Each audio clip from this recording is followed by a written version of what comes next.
Alright,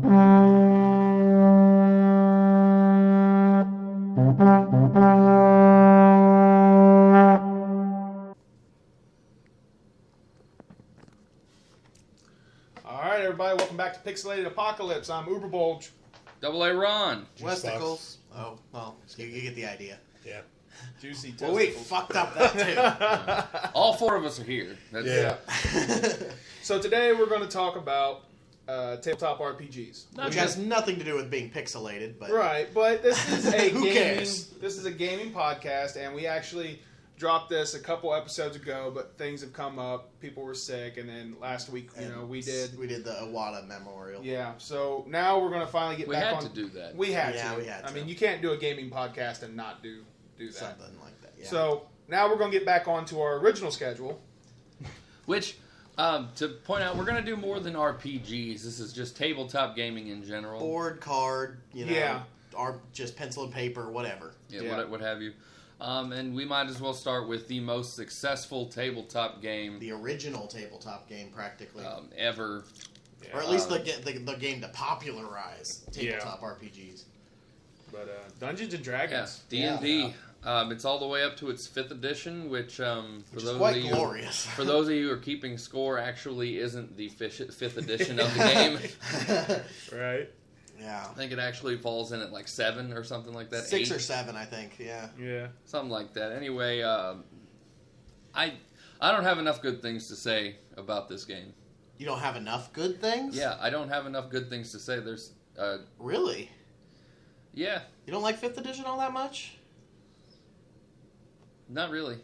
Wow. When I love it. I like it more than 3.5. When I look at 3.5 and then I look at 5th, maybe it's just because I'm not used to 5th yet, as much as I am 3.5. But I enjoy playing 3.5 more than I do 5th. Wow. Well, that's just me personally. For me, like 5th edition spellcasting is miles better than 3.5. My question is that just because it made it easier by having a whole bunch of spells be bonus actions? No, I like that. That's just general, though. Adding bonus actions and reactions, that only improved the game for me, too. Mm-hmm. But one of the big improvements is the fact that, some of the spells naturally scale. Cantrips. Which is nice. Cantrips are basically basic attacks for mages. And it's phenomenal. That means you can have spells to use at any time.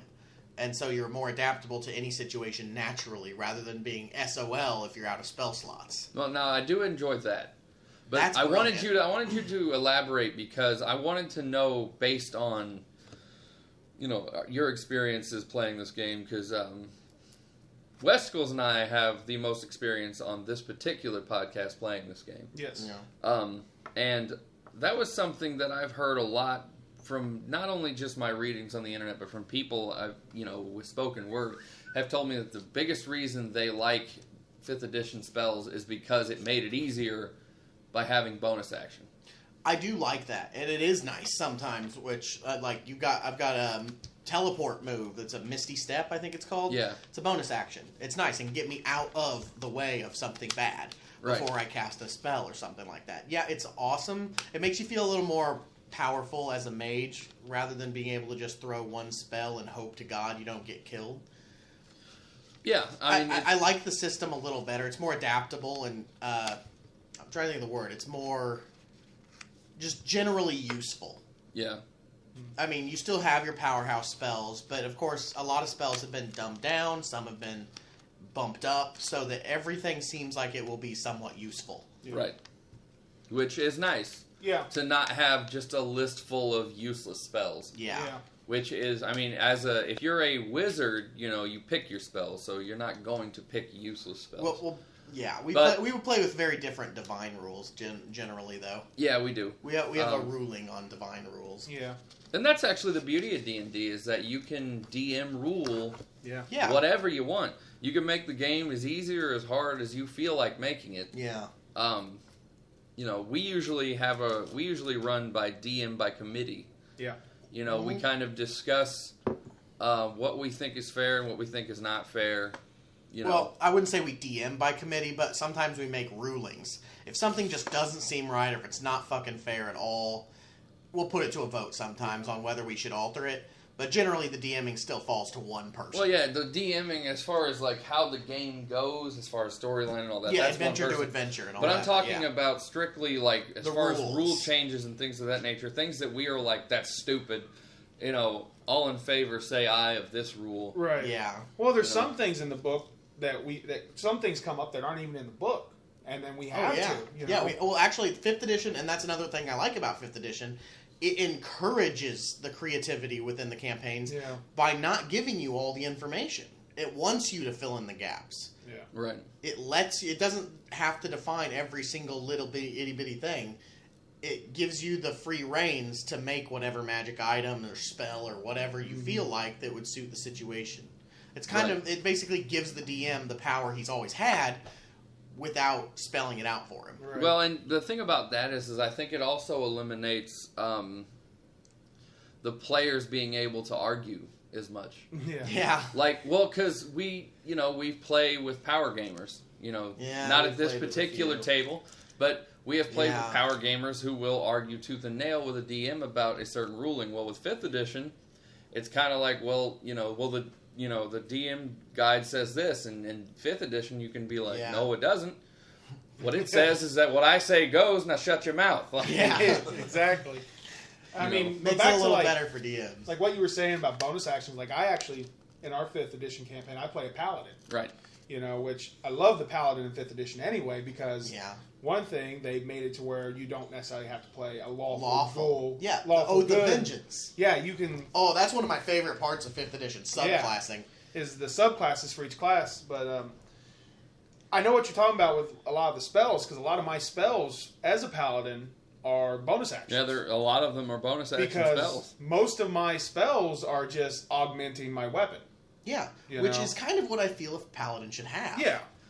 You know, but I do see what you're saying with that, but my certain spells like Shield of... I can't remember if Shield of Fate was a bonus action. I think Shield of Faith is still a bonus action, Yeah, but there's definitely one that boosts the party. That Bless. Bless. That's the I one. think Bless is not a bonus action. It actually takes one full round for me to cast. Yeah. And everything.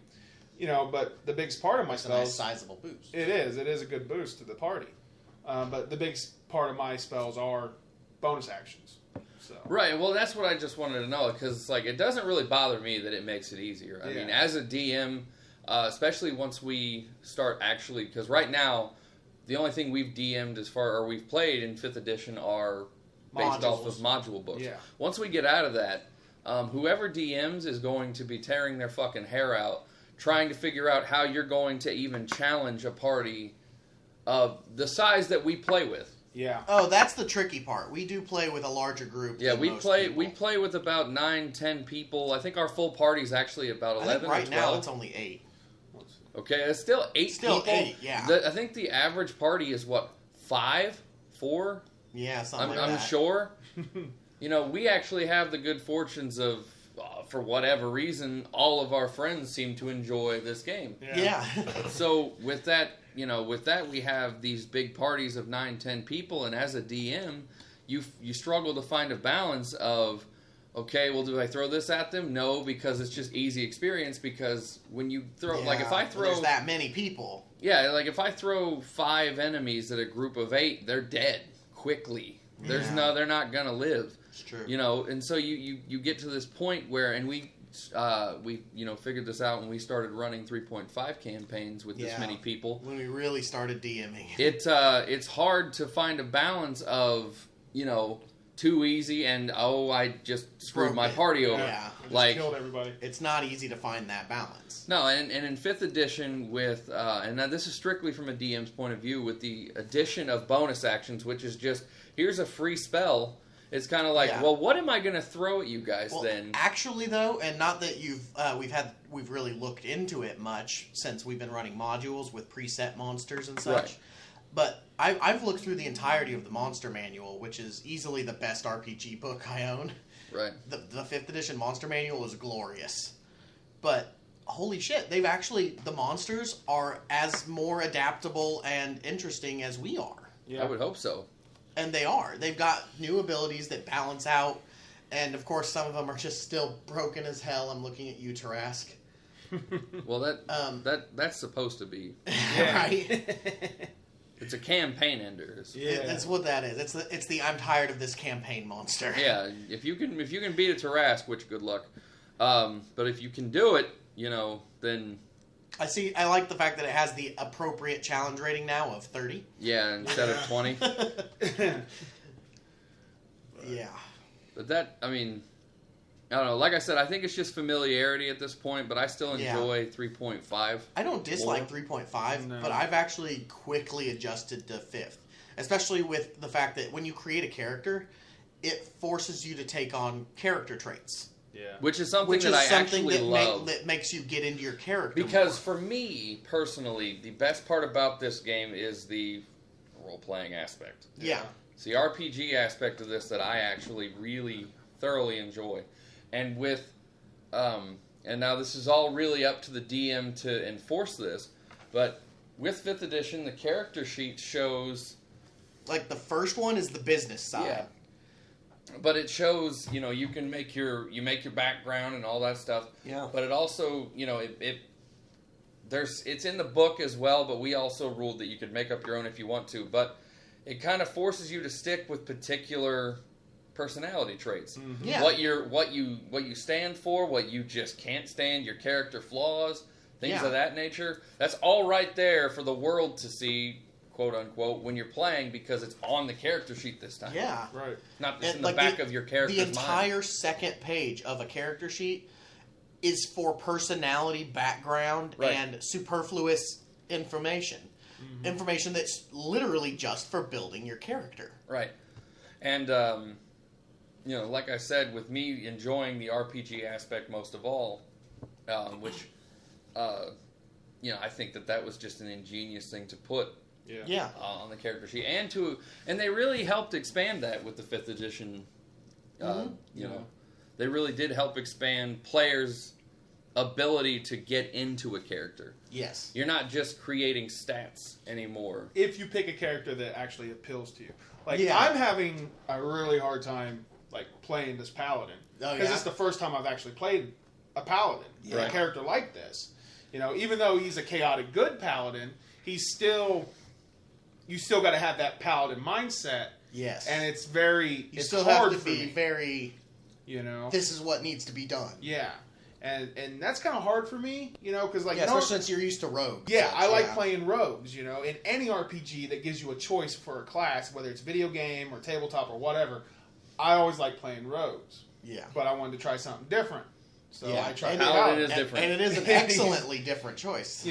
Which, the whole, again, like we talked about the subclasses, which is something that every class in D&D 5th edition has. Yeah. One of the things that's always turned me off of Paladins is the lawful thing, too. Well, it definitely makes it easier, but you still have to have that kind of Paladin mindset. And it's kind of tough, Yeah. I'm having difficulty getting into my character. See, now when I played a Paladin, I didn't have that issue for some reason. And everybody who knows me knows that I don't have that mentality. Yeah.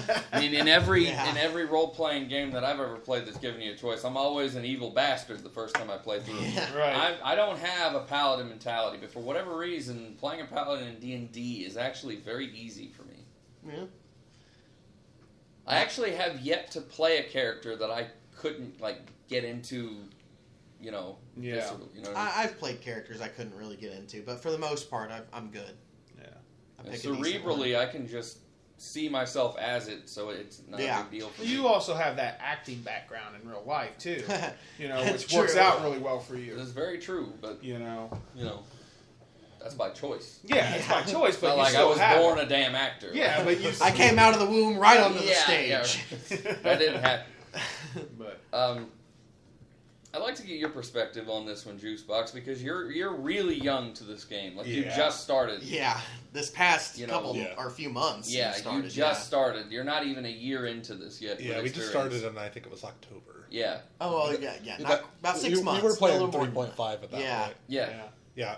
5th edition is definitely easier for me to do. I feel like the learning curve wasn't as steep for me. Well, and that is because we all came into 5th edition fresh together. I mean, now Westgulls and I, and even everybody else really who we're playing with, had a certain amount of experience because we did play 3.5. At its core, Jurassic Park. Yeah. There are dinosaurs in our D&D campaigns, and that's not a lie. That's not a lie yet. Sorry about that little interruption. Anyway, what I was saying was, even with our 3.5 background, because at its core, D&D is the same game. Yeah. It's a bunch of people going on an adventure. Rolling dice. Failing to roll dice. Yeah, failing to roll dice. Which all the time. Yeah, for whatever reason, it seems to happen a lot. But anyway, that's just something that, at its core, D&D is what it is. But we all went into 5th edition relatively blind. Yeah, so the reason really I think the reason the learning curve didn't feel as steep is because you didn't come into a campaign of people who've been playing and had to play catch up. Yeah, you were there from the beginning, and we're all learning. That at the same time. Too, and I actually knew what effect things I was making with my character would do. Yeah, having all the people in the group going through the same mechanics and stuff that you are, figuring it out for the first time probably helped. Yeah, I'm sure it did. And now I'm just trying to get in the hang of actually role playing my character. Which is one of the, can be one of the trickier parts. If you've never done that before, if you've never role played in your life, it's hard. It's hard to learn to get into, especially when it is a tabletop game, which is 100% mental. Yeah. Mm-hmm. There's no, we don't play with the little, characters or anything. Not that we would if we had them. We would if we had the figures, we just don't have them. We can't afford them. I'm just saying, at its best, and this is if you go, all out, the best you're going to have is a graph paper map.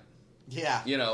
With potentially drawn-on landscape. Yeah, I remember doing that, too, with graph paper. Yeah, and then you'll have your little figurines, but that's it. Yeah. You still have to mentally construct everything in your mind.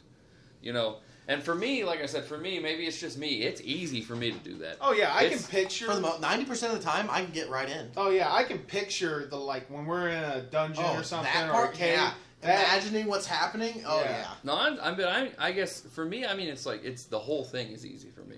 Yeah. It's easy for me to see myself walking down a countryside and knowing that there's a town ahead. It's easy for me to picture myself in a town square. It's easy for me to look across the table and see your characters, not your faces. Yeah. It's easy for me. But for people who've never played this kind of stuff before, and there are a couple people in our campaigns who just flat out have. Very new. I can, I know that it's hard to get into the swing of that, especially, being able to see it like that. Yeah. Because once you can see it like the way I do, it's extremely easy to role play. It's a lot easier. Yeah. But until you can do that, I can see the struggle. Yeah. Well, my character, it's I picked one who's pretty close to what I am. He's a big, hairy son of a bitch who doesn't say much at first. It's hard to make friends. And has a crude sense of humor. Sturdy jokes. So, but what helped me a lot was playing with the couple times we played with Roach.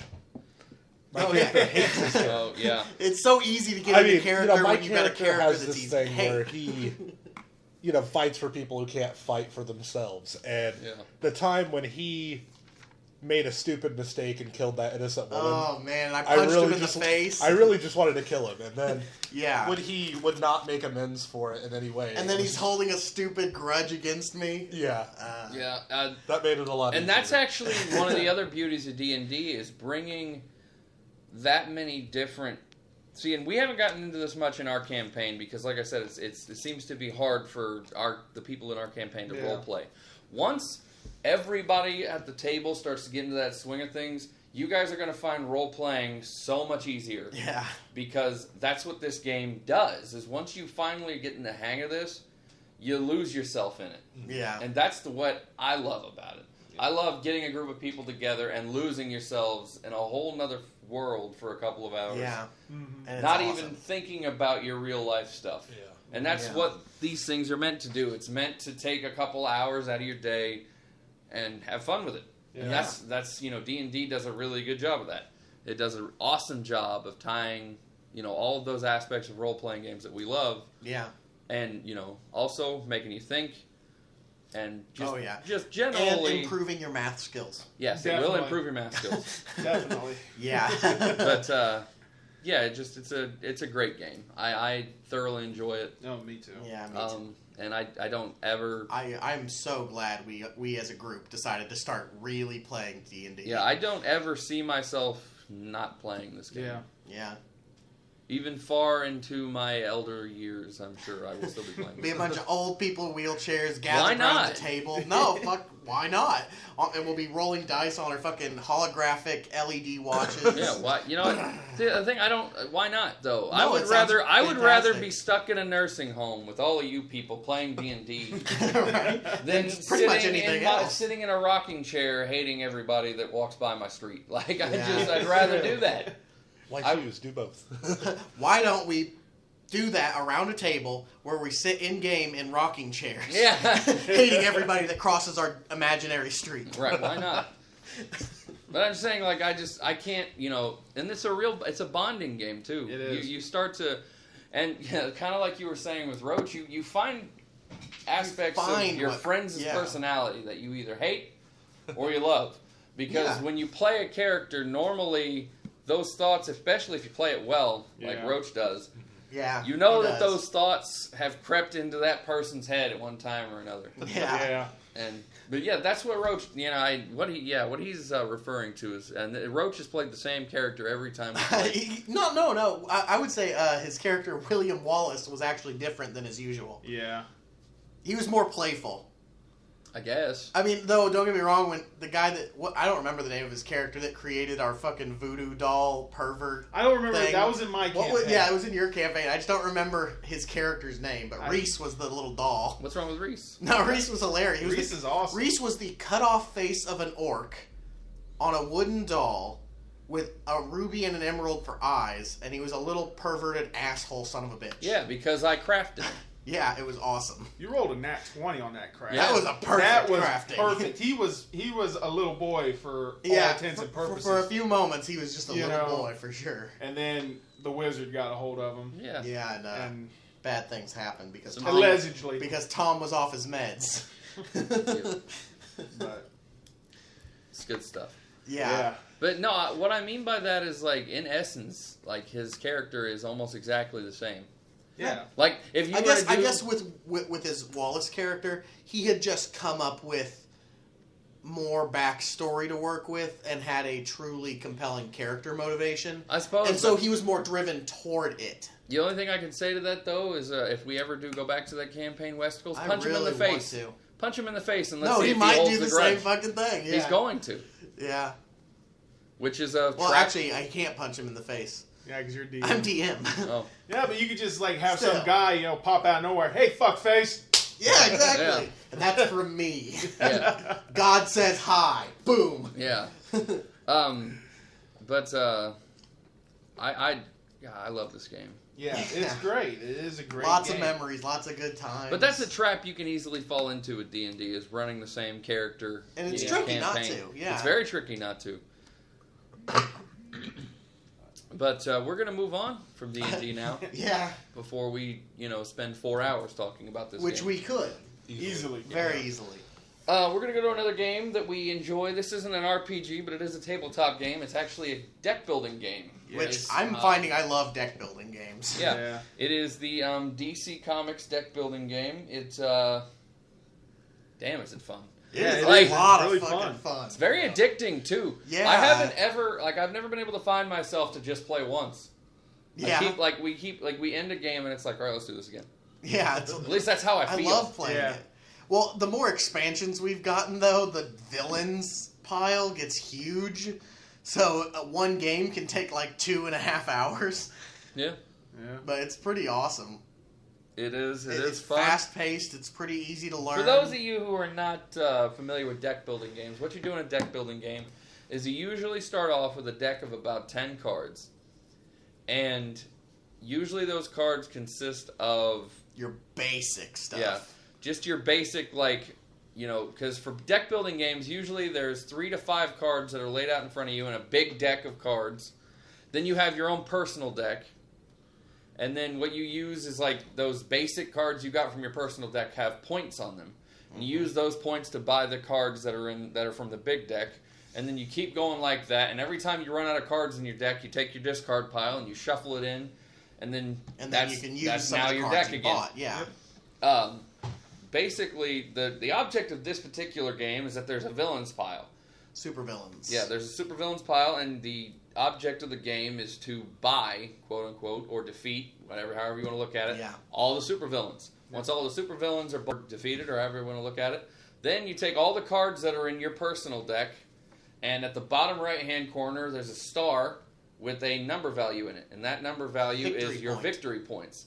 You tally up all your victory points or negative victory points, depending on the cards you have, and whoever has the most victory points wins. Yeah. That is the whole premise of the game. That's the gist of it. And now, 90% of deck building games are very close to that. Yeah. Now, if that sounds boring and dumb to you, I say to you, go to your local game shop and see if they have the game to test out, and you try it. Because if you're a comic book fan, it's you're gonna like this game. Yeah. But even if you're just a regular tabletop game fan, try it out. Try any deck building game. Almost all the deck building games are a little different, but try them out. They're fun. They are. Yeah, like the Marvel one though, man. That one's fucking hard. Legendary, the Marvel one is brilliant. Legendary. I think me and Westicles are the only two people I know that actually enjoy. I love Legendary. Actually, a lot of people don't like that game because you can lose. As a whole table, you can lose. I need to play it more with you guys. I think I've only played it like once. Yeah, I played it once, and it was so infuriating. Yeah, it's difficult. Well, and see, the thing about Legendary is there's scenarios. It's a game where the supervillains can fight back. Like that aspect of it. Yeah, the supervillains can fight back. In DC, they get one attack. When they're flipped over, it says first appearance attack. And then that's it. You resolve that, and then you proceed as normal. Yeah, there's no... It doesn't really alter the game's movements, you know? It doesn't change the way you think about how you're playing. You just play. Normally their attacks are extremely unfortunate. Yeah, you know? They can be pretty ugly. And they can alter your deck, but it doesn't alter the way you think about the game. Yeah. In Legendary, which is the Marvel deck-building game... You're going to kill... a lot of your cards. Yeah, you will. If you follow the exact rules as they're stated, you will lose a lot of cards. But you can lose completely if the supervillain card and the mastermind card and the scheme have rules on them. Yeah, like they're trying to do a certain thing, like steal something from Stark Tower. They're trying to rob a bank, or they're trying to do this, or they're trying to do that. There are certain conditions on those cards, and if they are met, you lose. You don't tally up victory points. You don't do any of that. You lose. The mastermind's plan went through. The heroes failed, and you guys can suck it because you were too stupid to win this game. That is the way that it works. Or you draw 7 scheme twists in a fucking row. Yeah. Yeah, you just had bad fucking luck. Well, that's why I actually enjoy that game, because it not only forces you to try to think I have to win this game totally by getting the most victory points. It feels more like teamwork. You have to play as a team, because if you don't, you'll all lose, and then all your hard work up to that point is completely ruined. It's brutal. It really, really is. But they are very, very fun games, and if you're comic book fans, they're even better. Because, they are. You know, it does help. Yeah, it helps tremendously. And since all of us are comic fans, it makes it easy to get into those. Yeah. And it's a really fun game if you're looking to kill a couple hours. Oh yeah. You know, like even if you just have the base game, without any of the expansions or anything, it's still about a half an hour. The base game, half hour, maybe an hour. Maybe an hour if you're slow at it. I doubt it. You know, because the first couple times you play it, it's a slow-moving game because you don't know what the cards say, you don't know what they do yet, and you have to read everything. But once you play a couple times and you understand the whole gist of the game, and then you understand what the cards say off the top of your head, it can fly. Oh, hell yeah. What gets annoying to me, though, is when somebody, you get low on the supervillain stack and people are taking fucking 10-minute turns. Yeah. That annoys the hell out of me. I can't stand that because I'm just sitting there like, would you just fucking go? Like, how hard is this shit? It's like that annoys the hell out of me. Yeah. But I mean, that's just the nature of the game. You know, sometimes you got to figure out what you got to do. But it's not something that It's not something that, it just infuriates me in general. I'm not, looking at the person like, you're a son of a bitch. I just look at it and I'm just like, man, fuck this game, because this is what you have to do. Yeah. Just one of those things where it doesn't ruin the game for me, but it's something that kind of gets under my skin. Yeah. Personally. I don't know how other people feel about it. I'm okay with it. I also can't stand it when people are just like, they just drop all their cards down at once and they're like 4 power. And I'm like, how did you get 4 power? Yeah. You know? It's like, explain to me how you did that. Well, I mean, when it's like a vulnerability in 4 punches, it's pretty obvious. Fine. But I'm saying, like, I'm talking about, like, Jesse. Jesse Hydros, for those for those of you who listen to, like, Rocket's Hideout and stuff. Yeah. He'll take a stack of cards in his hand. He'll drop a hand of, like, 9 cards, and he'll be like, I have 12 power. And it's like, how? Can we see those cards for a second? Can you not put them in a stack? Or, like, I've seen him discard his hand and say 12 power and just, like, take. Yeah. And I'm like, how? Like, what are you doing? You're kind of breaking the card game honor code, in my opinion. Yeah. But, I mean, other than those things, you know, it's pure fun. It's pure enjoyment. At least for me. I love it.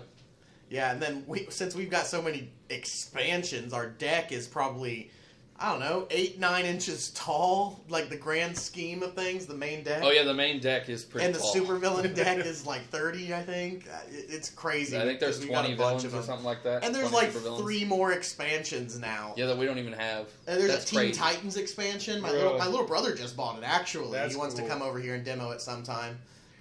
And all sorts of good stuff. It's constantly new stuff coming out. Yeah. Which is good for me because... Oh, yeah. There's a lot of expansions for this, and it's fantastic. The more it expands, the more fun I can have with it. Oh, yeah. Exactly. I love card games and board games so much. Yeah. We don't have enough board games around here. No, we don't. Like, we have, like... the basic board games. We have like Monopoly. We have 2 Monopolies. 2 Monopolies, you know, and we have some other board games. I've got Arkham Horror. I've got a couple of those bigger, complicated board games that I fucking love. Yeah. But no one else seems to want to put the time into. Well, no, the fact about that is that those games take 2 to 3 hours to play. They do. And it's always like, we have to choose. Like, especially since we all get together on Saturday, it's like, do we want to play D&D or do we want to put 3 hours into Arkham Horror? Or we finish D&D early and we have a couple hours. It's like, okay, do we want to play a few different games or do we want to do one? We want to play one. I know. Yeah, just whatever. It's just depends. It's not that we don't enjoy those games because I actually love Arkham Horror. I haven't got to play it yet. One of these days, we're going to get some of us together because I want to play it so bad. And then Betrayal. Betrayal is so fucking fun. I also love Betrayal. Yeah, that one's great because it's got the random scenarios. You go into the house as different players, and then at some point the scenario is revealed. Like you draw an omen card, and all of a sudden one of the players is the betrayer, and that means that he's trying to kill you now. They've turned into a werewolf. They're suddenly leading a host of demons in the house. I played that with you the one time. Yeah, it's that game awesome is so fun. It's fun, but. You know, you have to be willing to put in the time. Yeah. That one, I would say, average time, hour and a half. It's some of them are very time consuming. Yeah. Which is the theme of tabletop games in general. They are time consuming. Yeah. Not very many of them, especially one of the ones that are in like not your general games, like because regular card games like bridge and shit like that. Yeah. Those can take 10 minutes. Yeah. You know, those don't take very long. But your actual, like, tabletop games that you go to a store and you buy, and it's, it comes in its own box and it's got all these moving pieces and stuff. Most of the time, that kind of game takes a while. It is time consuming. Most of the time. Almost anything guaranteed. They can be as short as you want it to be, but any D&D game that's a half hour long is not worth it. No, it's if I'm not at least getting 2 hours of a game, I don't want to play. Yeah, that's just the way I feel about D&D. We've easily, like in D&D, we've easily done battles that should have only took like 10, 15 minutes in game. 2 hours. But in the real world, we're set for 2 hours on the same fucking battle because it's either a shit ton of enemies. Big epic battle. Yeah, either a shit ton of enemies or just one really fucking tough enemy. Well, it can also be a game of like chance too. Yeah. Because we can get to a point, and we've done this before, where nobody's hitting anybody. The enemies aren't hitting. That's the worst. The enemies aren't hitting. The players aren't hitting, and it's just like, what is going on? The only damage that's getting done is by themselves. They're doing it themselves. Every so often, one of them trips and falls on their weapon. It's just like, oh, damage. That's the first time it's happened this game. Yeah, that's those are the annoying parts days of those games. Terrible dice rolling. Yeah. But the cool thing about tabletop games is that, trust me when I tell you, there is a tabletop game for everybody. Oh, absolutely. You are not going... I don't care what your personality is, unless you just flat out don't like fun. Well, then you're fucked. You can find a tabletop game that is going to appeal to you. Yep. I guarantee it. There are so many out there. And hell, you might even say people who don't like fun could enjoy solitaire. Yeah. I mean, that's one of the things I love to do. I love walking into a game store and just looking at the different games that they have there and be like, that sounds like fun to play. Now, some of them, you look at the box and you're like, fuck this game. Yeah. Just by your description, I know I'm going to hate you. Yeah. You know, and then there's also games that'll surprise you. Oh, yeah. That are funner than, they appear to be, See, I've actually been heavily enjoying a web series, Will Wheaton's Tabletop, where basically what he does is just demos games with celebrities. He plays through a game, and sometimes they win, sometimes they fail miserably. But basically, I'm seeing all these games I've been curious about in action and deciding whether I want it. Let's just say my Amazon wish list has grown since I started watching it. Yeah, right, I'm sure. And that's another thing, though. That's another thing when it comes to like tabletop games. Some of them can be really fucking expensive. Oh, they can be. I mean, D&D alone, if $30 you buy a book if they're on sale. If you buy just the core books you need at least the DM's guide, the player's handbook, and the monster manual. Yeah. Which we got really lucky with 5th edition, because we got our books really cheap. Amazing deals. Off Amazon. But if you can't find them at a deal, you're looking at maybe $50 a book. And that's what I did when it came to 3.5. Yeah. I went out and dropped $150 on the core books for 3.5 just so we could play. Yeah, and we got a lot of use out of those. And if you ask me, we're not done with them. No. But no, I hope we're not done with them. But I may prefer 5th, but I don't have any problems with 3.5. No. Yep. But yeah, I just that is I've said this a lot. Nature of the beast.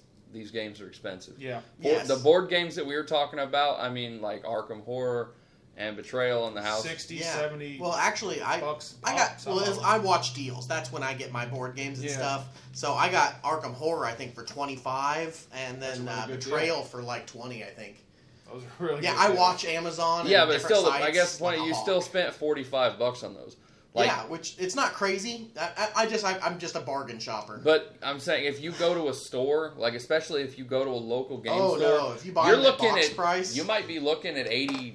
There's I think games, Arkham Horror is a $60 game. There's games that we've looked at that the price tag's like $150. Yeah. It's just like I'm just as much as I enjoyed playing this game, I'm not dropping $150. There's this game we tried at Gen Con with a couple of our friends.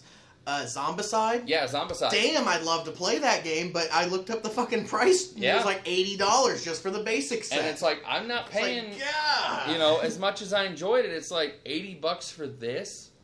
So that's where if you have like a good group, you can go chip in together. The thing is, the only two people that played Zombicide are me and me and Wesley. It's a lot of fun. It is. I'm not going to ask you guys to chip in $10, $20 on a game you've never played. Yeah.